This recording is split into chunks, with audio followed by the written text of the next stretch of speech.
आप में से हर कोई शेयर मार्केट में इन्वेस्ट तो करना चाहता ही होगा। और जब भी शेयर मार्केट की बात आती है तो लोग काफ़ी ज़्यादा जानने के लिए उत्सुक होते हैं कि आखिर शेयर मार्केट काम कैसे करता है, होता क्या है, और इसमें शेयर मार्केट में प्राइस बढ़ते कैसे हैं, प्राइस घटते कैसे हैं, लॉस कैसे होता है, ठीक है, और डिविडेंड क्या होता है, ये सारी बातें। तो आज के इस वीडियो में हम एक एक करके इन सारी बातों को डिस्कस करने का प्रयास करेंगे, आपको पूरी तरह से समझाने का प्रयास करेंगे अगर आप बिगिनर हों। तो एक गाइस, चलिए शुरू करते हैं। तो सबसे पहले समझ लेते हैं कि शेयर मार्केट होता क्या है। शेयर मार्केट एक ऐसा मार्केट होता है जहां पर आप किसी भी कंपनी के शेयर्स या स्टॉक्स बेच सकते हैं या फिर खरीद सकते हैं। सामान्यतः जब आपको कोई सामान चाहिए होता है, आप मार्केट में जाते हैं और आप अपना सामान खरीद लेते हैं वहाँ पर, उसके बदले में आप पैसे दे देते हैं। तो नॉर्मली मार्केट में आपको कोई भी सामान उपलब्ध हो जाता है। उसी तरह शेयर खरीदने के लिए, स्टॉक खरीदने के लिए आपको किसी मार्केट में जाना पड़ेगा ही, और वो होता है शेयर मार्केट। तो समझ चुके होंगे कि शेयर मार्केट एक्चुअल में होता क्या है। शेयर मार्केट में दो टर्म्स काफ़ी फेमस हैं। पहला BSE and second NSE। BSE का मतलब होता है बॉम्बे स्टॉक एक्सचेंज और NSE का मतलब होता है नेशनल स्टॉक एक्सचेंज। जो बहुत सारी कंपनियां शेयर मार्केट में लिस्टेड होती हैं, 5000 6000 जो कंपनियां हैं जो लिस्टेड होती हैं, वो बॉम्बे स्टॉक एक्सचेंज में भी लिस्टेड होती हैं और नेशनल स्टॉक एक्सचेंज में भी लिस्टेड होती हैं। लेकिन कुछ कंपनियां ऐसी भी होती हैं जो केवल इनमें से एक ही स्टॉक एक्सचेंज में लिस्टेड होती हैं।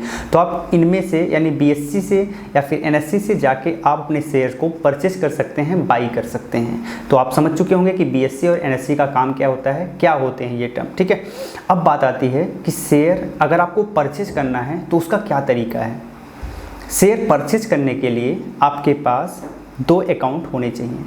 पहला तो trading account and second demat account. अब ट्रेडिंग अकाउंट एक ऐसा अकाउंट है जो कि आप किसी भी कंपनी के शेयर्स इजीली बाई कर सकते हैं, आप ट्रेड कर सकते हैं। जबकि जो डीमेट अकाउंट है वो शेयर्स को स्टोर करने के लिए आवश्यक होता है।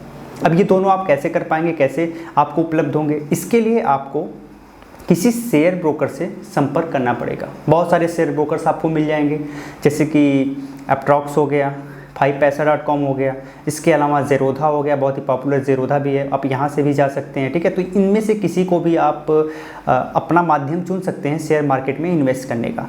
सिंपली आप जाएंगे तो यहाँ पर एक सिंपल प्रोसेस होता है, ऑनलाइन फॉर्म आपको भरना पड़ता है, जिससे आप easily trading and demat account बना पाएंगे।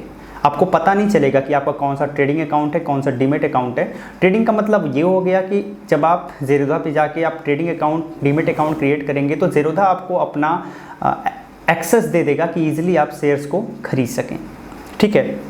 तो इन दो माध्यमों से ईजिली आप एंटर कर सकते हैं शेयर मार्केट में इन्वेस्ट करने के लिए। अब बात आती है कि शेयर मार्केट में हमने एंट्री ले ली, तो अब हमें शेयर्स कैसे परचेज करने हैं। तो शेयर मार्केट में बहुत सारी कंपनियां होती हैं, ठीक है, लेकिन इससे पहले हम जान लेते हैं कि सेंसेक्स और निफ्टी क्या होता है।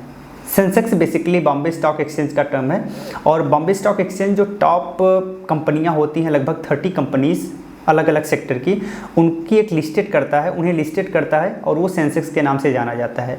अब खास करके उन जो 30 कंपनीज़ हैं उन्हें ट्रैक किया जाता है BSE के द्वारा, बॉम्बे स्टॉक एक्सचेंज के द्वारा, और उनमें जो हाइक होता है और जो लॉसेस होते हैं उनको बहुत नज़दीकी से देखा जाता है, और उसी के बेसिस पर ये बताया जाता है कि आज मार्केट गिरा है या फिर चढ़ा है। सेम जो फंडा है वो NSE के लिए भी है, नेशनल स्टॉक एक्सचेंज के लिए भी है। यहाँ पर भी जो है वो निफ्टी 50 के नाम से जाना जाता है, और बेसिकली यहाँ पर 50 कंपनीज़, टॉप 50 कंपनीज़ अलग अलग सेक्टर की लिस्टेड की जाती हैं और उन्हें ट्रैक किया जाता है। तो लगभग ये भी आप समझ चुके होंगे। अब बात आती है इंट्राडे ट्रेडिंग और डिलीवरी ट्रेडिंग की। इंट्राडे ट्रेडिंग क्या होता है कि जब आप कोई शेयर मार्केट ओपन होने के उपरांत खरीदते हैं, जैसे कि 9:15 पे मार्केट ओपन हो जाता है, तो आपने 9:15 पे शेयर खरीद लिए और 3:30 बजे तक, 3:25 तक आप उसे सेल कर देते हैं। तो आपने होल्ड तो किया नहीं है, बस आपने मार्केट के ओपन होने और क्लोज होने के दौरान ही शेयर्स को खरीदा और बेच दिया। तो इसे हम कहते हैं ट्रेडिंग करना, ठीक है। और जो ट्रेडिंग होता है बेसिकली वहाँ पर आपके पास डीमेट अकाउंट की कोई ज़रूरत नहीं होती, क्योंकि यहाँ पर शेयर्स आपको स्टोर नहीं करने पड़ते हैं, ठीक है। तो ये हो गया ट्रेडिंग।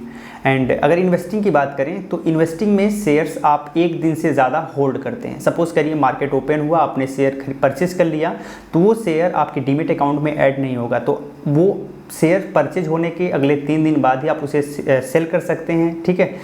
तो फाइनली ये हो गया डिलीवरी। इसे आप एक से अधिक दिन तक होल्ड कर सकते हैं, 1 महीने कर सकते हैं, 1 साल कर सकते हैं, ठीक है, कई साल आप इसे होल्ड कर सकते हैं। जो लोग इन्वेस्टिंग के पर्पज़ से शेयर मार्केट में कदम रखते हैं बेसिकली वो लोग डिलीवरी को ज़्यादा प्रेफर करते हैं, लॉन्ग टर्म तक शेयर्स को रखते हैं और उन्हें कंपाउंडिंग का लाभ मिलता है, ठीक है, उनका जो अमाउंट है वो बहुत ही बड़ा फिगर दिखाता है।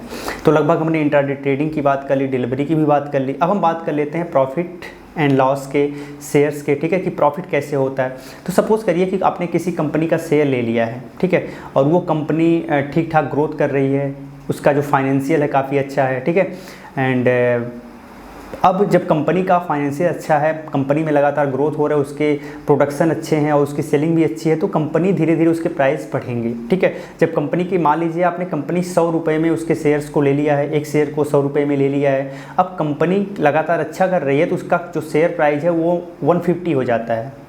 जब शेयर प्राइस 150 होगा तो आपने शेयर 100 रुपये में लिया और अब आपको कितना मिलेगा, अगर आप सेल करेंगे तो 50 रुपये एक्स्ट्रा मिलेगा, 150, यानी वो लगभग 50% ग्रोथ में है, ठीक है। तो इस तरीके से शेयर्स प्राइस बढ़ते हैं और आपको प्रॉफिट मिलता है। जो दूसरा माध्यम है प्रॉफिट लेने का वो होता है डिविडेंड। कंपनीज जो प्रॉफिट अर्न करती है वो सोचती है कि हम अपने शेयर पार्टनर्स जो हैं, जो शेयर होल्डर्स हैं, उनमें डिस्ट्रीब्यूट करें। तो लगभग साल में 2 साल में वो कुछ उसमें से जैसा उनका प्रॉफिट होता है उसी के बेसिस पर वो कुछ रुपए पर शेयर के हिसाब से शेयर करते हैं अपने शेयर होल्डर्स के साथ, तो होता है डिविडेंड, ठीक है। ये आपका एक्स्ट्रा इनकम हो गया जिसके लिए आपको कोई अलग से चार्ज नहीं देना पड़ता। तो लगभग सारी चीज़ें हमने कंफर्म कर ली हैं। आप बताइए आपको ये वीडियो कैसी लगी, कमेंट में लिख के, अगर अच्छी लगी है तो इसे अधिक से अधिक शेयर करिएगा और लाइक भी कर दीजिएगा। जय हिंद।